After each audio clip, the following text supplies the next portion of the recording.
हमारे चैनल को सब्सक्राइब करना ना भूलें। यहाँ हजारों कहानियां हैं आपके लिए। शाम को करण घर वापस आया। वो सीधे अपने कमरे में चला गया। कमरा उसका अकेले का नहीं था, वो उसे अपने छोटे भाई समर के साथ बांटता था। उनके घर में केवल 2 कमरे थे, एक माता पिता का और दूसरा जिसमें दोनों भाई रहते थे। करण को कोई परेशानी नहीं थी क्योंकि वो अपने छोटे भाई के काफी करीब था और समर भी करण को अपने बड़े भाई से भी ज्यादा मानता था। कमरे में आकर उसने देखा कि समर गुस्से में इधर उधर टहल रहा है और कुछ बड़बड़ा भी रहा है जो करण को सुनाई नहीं दिया। करण काफी थका हुआ था।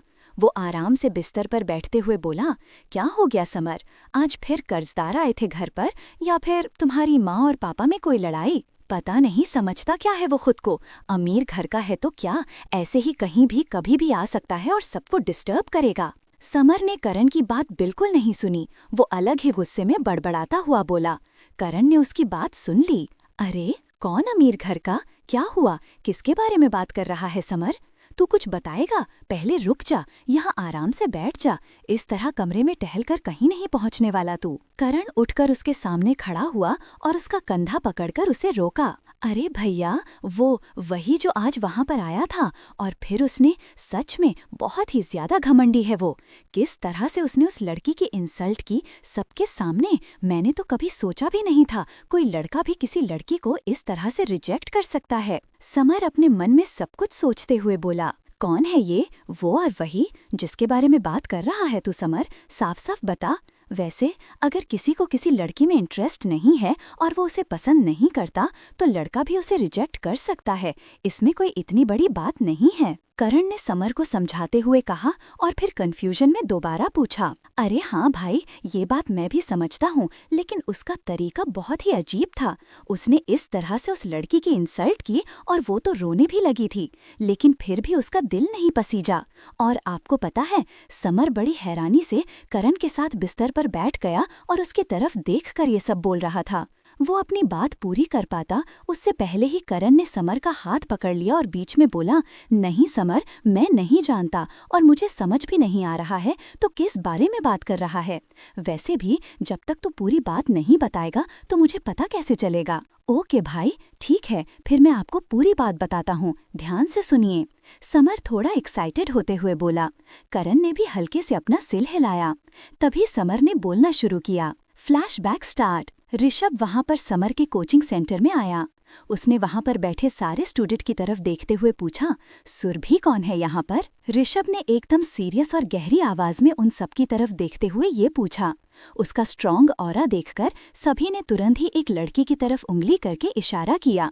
लड़की भी एकदम प्राउड होकर अपनी जगह पर खड़ी हो गई और ऋषभ की तरफ बढ़ते हुए बोली, oh hi handsome, I guess you really miss me so much, that's why you are here after me. What the hell Surabhi, get back to your seat. Surabhi को इस तरह बोलते देख समर उस पर चिल्लाया, relax sir, we are just friends and हमें बस एक इम्पॉर्टेंट बात करनी है, क्यों? इतना बोलते हुए सुरभि ने वहां पर सबके सामने ही ऋषभ की तरफ अपना हाथ बढ़ाया और बहुत ही सिडक्टिव नजरों से उसकी तरफ देखते हुए एक उंगली से उसका गाल टच करने ही वाली थी कि तभी ऋषभ ने अपना चेहरा पीछे कर लिया और बहुत ही डिस्गस्टिंग सा फेस बनाते हुए बोला, hey don't touch me, just stay away, and first of all we are not friends, I even don't know you properly, but you are just a crazy insane girl जिनसे मैं almost daily मिलता हूँ। ऋषभ ने ये बात भले ही सामने खड़ी सुरभि की इंसल्ट करते हुए कही, लेकिन सुरभि ने ये बात बिल्कुल भी अपने ऊपर नहीं ली। वो आगे बढ़कर उसके कान के पास आते हुए धीमी आवाज में बोली, try me baby, I am different from all of your regular chicks. Samar वहां पर उन दोनों के पास ही खड़ा था और उसे पूरी तो नहीं लेकिन थोड़ी बहुत बातें सुनाई दे रही थीं। इसलिए वो फिर से चिल्लाते हुए बोला, सुरभि, तुम अपने फ्रेंड के साथ अभी क्लास से बाहर जाओ और बाहर जाकर तुम्हें जो भी बातचीत करनी है वो करो, लेकिन यहाँ पर नहीं। समर की इस बात पर ऋषभ उसकी तरफ देखते हुए बोला, ओह हेलो मिस्टर, तुम्हें भी सुनाई नहीं देता है क्या? मैंने क्या कहा अभी? ये मेरी कोई भी फ्रेंड नहीं है और मैं इसे जानता तक नहीं। बस कल गलती से क्लब में टकरा गई थी और फिर पता नहीं कहाँ से इसे मेरा नंबर मिल गया। तब से मुझे मैसेज करके पीछे पड़ी हुई है और मिलने के लिए बुला रही है। इसने खुद ही मुझे यहाँ का एड्रेस भी दिया और भी बहुत कुछ लिखा मैसेज में क्या बताऊं मैं तुम सबको, और मुझे इससे कोई बात नहीं करनी। इसलिए मैं बस इसे वार्निंग देने के लिए आया था कि ये बस अपने लिमिट में रहे। लेकिन मुझे नहीं पता था कि ये इतनी ज्यादा बेशर्म लड़की है। Hey, how dare you call me shameless? I just like you. और किसी को पसंद करना कोई गुनाह तो नहीं होता, सुरभि ने सफाई देते हुए कहा। Shut up, just shut up. मैं बहुत अच्छी तरह से जानता हूँ तुम्हारी जैसी लड़कियों को, और तुम पसंद मुझे नहीं, मेरे लुक्स और स्टेटस को करते हो, मेरी कार, मेरे पैसों को। बट सॉरी, वो सब कुछ तुम्हारे लिए नहीं है, so just forget about me. और अब अगर तुमने नंबर चेंज करके फिर से मुझे एक भी मैसेज किया तो मैं तुम्हारा नंबर पुलिस में दे दूंगा। Just remember this and stay away from me. अपने शेड्स निकालकर गुस्से में घूरते हुए ऋषभ को उंगली दिखाते हुए वार्निंग दी। उसकी ये बात सुनकर वहां पर मौजूद सारे लोग एकदम हैरान रह गए। ऋषभ ने उसकी इतनी बुरी तरह से इंसल्ट की। इंसल्ट क्या, वो एक तरह से बस सबके सामने उसकी सच्चाई ही बता रहा था, जिसकी सुरभि को जरा भी उम्मीद नहीं थी। इसलिए अपने बारे में ये सब सुनकर वो एकदम रुआंसी हो गई। वो वहां पर मौजूद अपने किसी भी फ्रेंड या फिर समर से नजरें नहीं मिला पा रही थी। इसलिए उसने अपना बैग उठाया और ऋषभ को धक्का देते हुए कमरे से बाहर भाग गई। उसके जाने के बाद ऋषभ ने वापस से अपने शेड्स लगा लिए और समर की तरफ देखते हुए बोला, what are you waiting for now? Just continue your classes. तुम्हारी परमिशन नहीं चाहिए मुझे अपनी क्लासेस या कुछ भी स्टार्ट करने के लिए, लेकिन तुमने अभी इतना कुछ क्यों सुनाया सुरभि को? क्या पता वो तुम्हें सच में पसंद करती हो? समर को सुरभि के लिए बुरा लग रहा था, इसलिए वो उसकी पर्फतारी करते हुए बोला, अगर तुम्हें सच में ऐसा लगता है तो फिर तो अभी बहुत छोटे हो, एज में भी और लाइफ एक्सपीरियंस में भी। Don't feel bad for her, she deserves this. Rishabh उसकी बात का जवाब देते हुए बोला। उसके इस बात पर समर ने बुरा सा मुंह बनाया, क्योंकि ऋषभ ने उसे छोटा बच्चा कहा, जबकि वो वहां पर अपनी उम्र से कम उम्र के बच्चों को कोचिंग दे रहा था। वो इतना भी छोटा नहीं था, 23 साल का था। समर ने नाराजगी से उसकी तरफ से अपनी नजरें फेर ली और आईब्रो उठाते हुए बोला, व्हाटएवर। उसे इस तरह से मुंह बनाते देखकर ऋषभ उसकी तरफ देखकर मुस्कुराया और फिर बिना कुछ बोले ही वहां से बाहर निकल गया। Flashback and. इस पूरे इंसिडेंट के दौरान समर को ऋषभ का नाम पता नहीं चला और ना ही वो उसे पहचानता था, इसलिए करण से पूरी बात बताते वक्त उसने करण को उसका नाम नहीं बताया। ये पूरी बात करण को बताते वक्त भी समर के चेहरे पर बहुत ही अलग अलग तरह के एक्सप्रेशन थे। पूरी बात बताने के बाद वो बहुत ही ज्यादा बच्चों की तरह नाराज लग रहा था। करण ने बहुत ही ध्यान से उसकी पूरी बात सुनी। ये बात खत्म होने के बाद करण अपना पेट पकड़कर हंसते हुए बोला, हा, अच्छा तो समर, तुम्हें इस बात का बुरा लग रहा है कि उसने सबके सामने तुम्हारी स्टूडेंट की इंसल्ट की, या फिर इस बात का कि उसने तुम्हें बच्चा समझा? भाई seriously, it's not a joke. Summer ने अपने दोनों हाथ सामने की तरफ बांधकर एकदम सीरियस होते हुए कहा। तो उसकी तरफ देखते हुए करण ने अपनी हंसी कंट्रोल की और अपने मुंह पर उंगली रखते हुए बोला, ओके ओके, मैं नहीं हंस रहा, बस बहुत हुआ, अब छोड़ो भी इस बारे में सोचना और चलो साथ में चलकर डिनर करते हैं। करण की बात पर समर ने कहा, हाँ भाई, भूख तो मुझे भी लगी है। पता है, क्लासेस से वापस आकर मैंने कुछ भी नहीं खाया और आपका ही वेट कर रहा था। बट अब आपके साथ ये बात शेयर करके मुझे बहुत अच्छा फील हो रहा है। लेकिन आप पहले फ्रेश तो हो जाइए और कपड़े चेंज कर लीजिए। मैं जब तक जाकर बाहर का माहौल देखता हूँ सब ठीक है या नहीं। समर की इस बात पर करण ने हाँ में अपना सिर हिलाया और अपने चेंज करने वाले कपड़े लेकर वॉशरूम की तरफ चला गया। दूसरी तरफ काव्या को सुलाने के बाद शिविका उसके कमरे में ही बैठकर लैपटॉप पर बाकी के ज्वेलरी डिज़ाइन देख रही थी, जो कि वो ऑफिस में नहीं देख पाई थी, क्योंकि कल सुबह ऑफिस जाने से पहले उसे सारे डिज़ाइन फाइनल करने थे।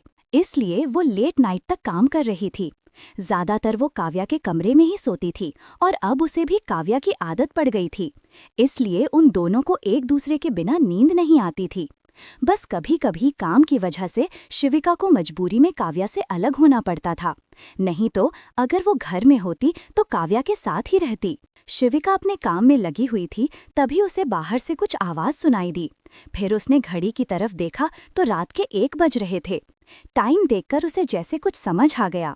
वो अपना लैपटॉप साइड में बिस्तर पर रखकर वहां से उठी और दरवाजा खोलकर कमरे से बाहर आ गई। उसने देखा कि लड़खड़ाकर चलता हुआ ऋषभ लगभग सीढ़ियों पर गिर गया है और साइड में लगी रेलिंग पकड़कर दोबारा से उठने की कोशिश कर रहा है, लेकिन वो काफी ज्यादा नशे में था, इसलिए ठीक से खड़ा नहीं हो पा रहा था। शिविका ने उसकी तरफ देखा और बेबसी से अपना सिर हिलाया, लेकिन उससे अपने भाई को ऐसी हालत में देखा नहीं गया।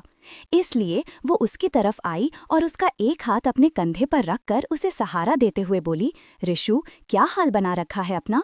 प्लीज थोड़ी कम ड्रिंक किया करो, और अगर कोई बात है तो you can share with me, but क्रमशः।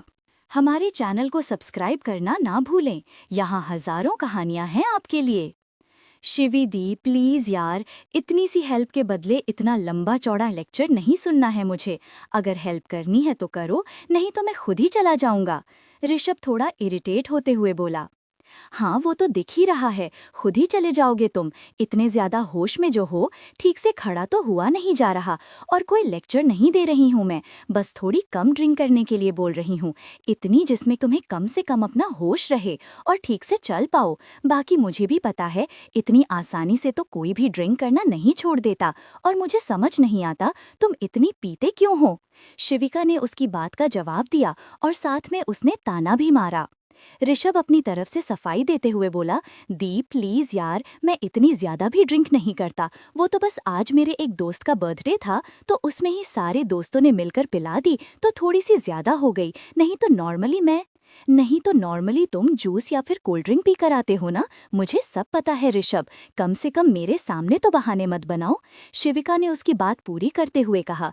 अब तक वो ऋषभ के साथ उसके कमरे के अंदर भी पहुंच गई थी। सॉरी दी, बट मैं क्या करूं, आदत हो गई है। अब पता नहीं क्यों होश में रहने का मन नहीं करता। अपने दोनों हाथ बेड पर टिकाकर अपना सिर पीछे की तरफ करके बैठते हुए ऋषभ बोला, पता नहीं ऐसा क्या दुख, क्या तकलीफ है तुझे, तू कभी बताता भी नहीं है मेरे भाई। कम से कम एक बार हमारे साथ शेयर तो कर, हम सब तेरी फैमिली हैं, और कम से कम मुझे तो तू बता ही सकता है, ऐसा क्या हुआ है? क्या कोई लड़की तुझे छोड़कर गई है? कॉलेज में कुछ फ्रेंड्स के साथ कोई बात, लड़ाई झगड़ा, या फिर कोई ऐसा इंसिडेंट? शिविका ने बहुत ही प्यार और अपनेपन से पूछा। इसके साथ ही उसके दिमाग में जो कुछ भी आया वो सारे अंदाजे लगाती हुई बोली, ऐसा कुछ भी नहीं है दी, और बहुत ज्यादा लेट हो गया है, और मुझे बहुत तेज नींद आ रही है, और सर में भी दर्द हो रहा है। हम कल बात करते हैं इस बारे में। ऋषभ ने हमेशा की तरह इस बात का जवाब टालते हुए कहा, और अपने जूते और कपड़े उतारे बिना ही वो बेड पर पीछे होकर लेट गया और उसने अपनी आंखें भी बंद कर लीं। यू आर जस्ट अनबिलीवेबल, शिविका ने बहुत ही अफसोस से उसकी तरफ देखते हुए कहा। लेकिन ऋषभ ने शिविका की इस बात पर कोई भी रिएक्शन नहीं किया और ना ही कोई जवाब दिया। तो फिर मायूस होकर शिविका भी उसके कमरे से बाहर आ गई और वापस काव्या के कमरे में चली गई। लेकिन अब उसका काम में भी मन नहीं लग रहा था, इसलिए उसने अपना लैपटॉप बंद किया और काव्या के बगल में लेटकर अपनी आंखें बंद कर लीं। अगले दिन अपने मोबाइल के अलार्म से शिविका की आंख खुली और उसने देखा कि सुबह के 7 बज रहे थे। शिविका का यही नॉर्मल उठने का वक्त है, इसलिए वो आंख मलती हुई बेड पर ही उठकर बैठ गई। फिर उसने साइड में सोती हुई छोटी सी काव्या को देखा और झुककर उसके माथे पर प्यार से किस कर लिया। उसके इस तरह किस करने पर काव्या ने अपनी आंखें खोल दी और खिलखिलाते हुए बोली, good morning mama, and Kavya loves your good morning किस। सी काव्या, यू आर अप बेटा? काव्या की आवाज सुनते ही शिविका ने पूछा। हाँ मम्मा, मैं तो कितनी देर पहले उठ गई, लेकिन आप मुझे पकड़कर सोए हुए थे तो मैं बेड से निकल नहीं पाई। काव्या बहुत ही प्यार से शिविका की बात का जवाब दिया। तो शिविका उठकर बैठ गई और उसने काव्या को भी उठाकर अपने सामने बिठा लिया। वैसे भी कहाँ जाना है मेरी बेबी को, यहाँ से निकलकर, शिविका ने बहुत ही प्यार से काव्या के गाल खींचते हुए उससे कहा। मम्मा, आप फिर से भूल गई क्या? आपने ही तो मुझे कहा था कि अब मैं बिग गर्ल हूँ ना, तो आप मुझे कहीं लेकर जाओगी। काव्या ने मुंह फुलाते हुए शिविका को याद दिलाने की कोशिश की, लेकिन शिविका फिलहाल इस बारे में बिल्कुल भी भूल गई थी, इसलिए उसे कुछ भी याद नहीं आ रहा था और वो कंफ्यूज होकर सिर्फ जाते हुए इस बारे में ही सोच रही थी। तभी ज्योति वहां पर काव्या के कमरे में आई और उसने काव्या को देखकर कहा, चलो काव्या, तुम्हें रेडी होना है ना? मैडम, मैं बस थोड़ी ही देर में काव्या को रेडी कर दूंगी और फिर आप उसे लेकर चली जाइएगा।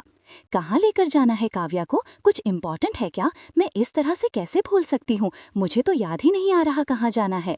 शिविका ने ज्योति से पूछा। मैडम, आप वो स्कूल, छोटे बच्चों का स्कूल होता है ना, आप वहाँ पर काव्या बेबी का एडमिशन करवाने के लिए जाने वाली थी ना आज, तो मुझे लगा कि आपको याद होगा। वैसे नहीं जाना तो कोई बात नहीं, ज्योति ने शिविका को याद दिलाते हुए कहा।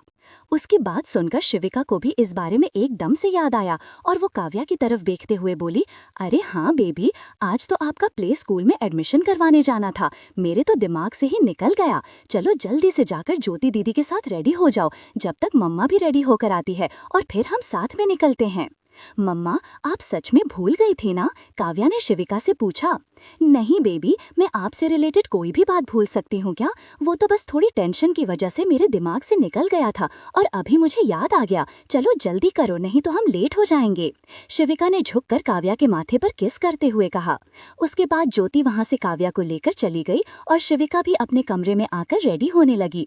फिर रेडी होकर शिविका ने काव्या और अपना ब्रेकफास्ट सर्व किया और जल्दी से ब्रेकफास्ट करते ही वहाँ से निकल गई। उसके पापा जब तक अपने कमरे से बाहर आए तो उन्हें अपने असिस्टेंट दिनेश से पता चला कि शिविका तो घर में नहीं है, लेकिन ऋषभ रात को वापस आया था और अभी तक कहीं नहीं गया है। एक ही घर में रहते हुए उन दोनों बाप बेटे को मिले कई कई दिन हो जाते हैं और इस वजह से मिस्टर खन्ना अपने बेटे को लेकर बहुत ही ज्यादा परेशान रहने लगे हैं और शिविका के सामने वो उसे डांट भी नहीं पाते और ना ही उसके साथ सख्ती से पेश आते हैं। इसलिए अभी शिविका वहां से निकल गई है और उन्हें पता है कि काव्या का एडमिशन कराने के बाद भी वो सीधा ऑफिस के लिए निकल जाएगी और अभी घर नहीं आने वाली। इसीलिए उन्होंने दिनेश से कहा, दिनेश जाओ ऋषभ को जगाओ और उसे मेरे कमरे में आने के लिए कहो, मुझे उससे मिलना है और बात भी करनी है। मिस्टर खन्ना की बात मानते हुए उनके असिस्टेंट ने हाँ में अपना सिर हिलाया और वहां से ऋषभ के कमरे की तरफ बढ़ गया। दूसरी तरफ ऑफिस में करण रोज की तरह अपने टाइम पर ऑफिस आ गया है और उसने शिविका का सारा शेड्यूल नोट कर लिया है और अपना पहले का काम खत्म भी कर लिया है। लेकिन फिलहाल शिविका ऑफिस में नहीं है तो उसके पास कोई अर्जेंट और इम्पोर्टेंट काम नहीं है, इसलिए वो शिविका के आने का ही वेट कर रहा है। अब तक करण को वहां पर काम करते हुए 2 हफ्ते से ज्यादा हो चुके हैं, इसीलिए अब सारे लोग उसे काफी अच्छी तरह से जानते हैं और करण अपना काम अच्छी तरह करता है, इसलिए जतिन वहां का मैनेजर भी अब करण से खुश रहता है। शुरुआत से सिर्फ जतिन ही करण को नापसंद करता था, बाकी सारी लड़कियां तो पहले दिन से ही करण को काफी पसंद करती हैं और वो इतना हैंडसम है कि सब उसके पीछे ही लगी रहती हैं और किसी न किसी बहाने से उससे बात करने की कोशिश में लगी रहती हैं। कभी उससे काम में हेल्प मांगती हैं तो कभी कोई सजेशन। करण ऐसा नहीं है कि उसे ये सब समझ नहीं आता, लेकिन वो बस इन सब पर इतना ज्यादा ध्यान नहीं देना चाहता और वो अभी ऑफिस में नया था तो सबसे बनाकर रखने के चक्कर में उसने किसी से कुछ भी नहीं कहा और सबसे अच्छी तरह से पेश आया। अभी करण अपनी जगह पर अकेला बैठा हुआ है और एक बार उसने पीछे मुड़कर शिविका के खाली केबिन की तरफ देखा और फिर ऑफिस के दरवाजे की तरफ। वो बहुत ही बेसब्री से शिविका का ही वेट कर रहा है, वो खुद नहीं जानता क्यों। फिर उससे आखिर रहा नहीं गया तो वो अपनी जगह से उठकर जतिन के डेस्क के पास पहुंचा और उससे पूछा, सर वो मैम, शिविका मैम, वो आज ऑफिस नहीं आने वाली है क्या? और अगर उन्होंने आपसे मेरे लिए कोई काम बताया हो तो? करण का सवाल सुनकर जतिन ने अपना काम रोककर एक नज़र उठाकर उसकी तरफ देखा और उसकी बात का जवाब देते हुए बोला, नहीं ऐसा तो कुछ भी नहीं बोला मैडम ने, और वो जल्दी छुट्टी नहीं लेती है जब तक कि कोई बहुत इमरजेंसी ना हो। भले ही वो थोड़ा लेट ऑफिस आए लेकिन आ जाती है। और जब तक तुम एक काम करो, कल के लिए एक क्लाइंट के साथ मीटिंग फिक्स करनी है, उनके ऑफिस में कॉल करके वो कंफर्म कर लो और बाकी की डिटेल्स भी नोट कर लेना। जब मैं आऊंगी तो उन्हें इस बारे में पूरी इन्फॉर्मेशन दे देना। ओके सर, मैं ये कर लेता हूँ तब तक। जतिन की बात सुनकर हाँ में अपना सिर हिलाते हुए करण ने कहा और वहां से वापस अपनी सीट की तरफ आने लगा। तभी निधि उठकर उसकी तरफ आती हुई बोली, अरे क्या हुआ करण, इतना क्यों मिस कर रहे हो बॉस को? वैसे तुम्हें अच्छा लगता है क्या उनकी डांट खाने में, या फिर तुम्हें कोई डांट नहीं पड़ती? वैसे अच्छी बात ही है ना, जितनी लेट आएंगी उतना ही हेडेक कम रहेगी हम सबकी। निधि की बात सुनकर करण का मुंह खुला का खुला रह गया, क्योंकि वो कभी भी शिविका के बारे में ऐसा नहीं सोचता। और अगर वो सब पर चिल्ला देती है उन्हें काम सही से करने के लिए, तो ऐसा इसलिए है क्योंकि शिविका अपने काम को लेकर बहुत सीरियस है और जब वो खुद अपना सारा काम अच्छी तरह से करती है तो वो बाकी स्टाफ से भी वही उम्मीद करती है।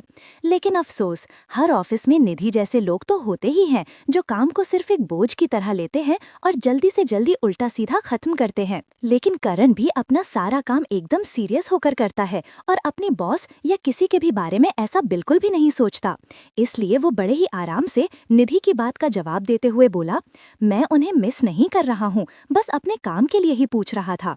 और रही बात डांट पड़ने की, तो तुम काम के अलावा ज्यादातर बातें करती रहती हो और अपना काम टाइम पर खत्म भी नहीं करती, तो तुम्हें ही तो डांट पड़ेगी। इसलिए जाओ और जाकर अपना काम कर लो, यहाँ पर मेरे साथ खड़े होकर टाइम पास मत करो। हाउ मीन यार करण, मैं तो तुम्हें इतना स्वीट समझती थी, लेकिन तुम तो। निधि ने मुंह बनाकर शिकायत करते हुए कहा। तो उसकी बात पर करण बेबसी से अपना सिर हिलाते हुए बोला, सच तो सबको ही कड़वा लगता है। एंड एक्सक्यूज मी, क्योंकि तुम्हें भले ही कोई काम ना हो, लेकिन मुझे अभी एक इम्पोर्टेंट कॉल करनी है, सो प्लीज। इतना बोलते हुए करण निधि के साइड से निकलकर अपनी चेयर की तरफ बढ़ गया। क्रमशः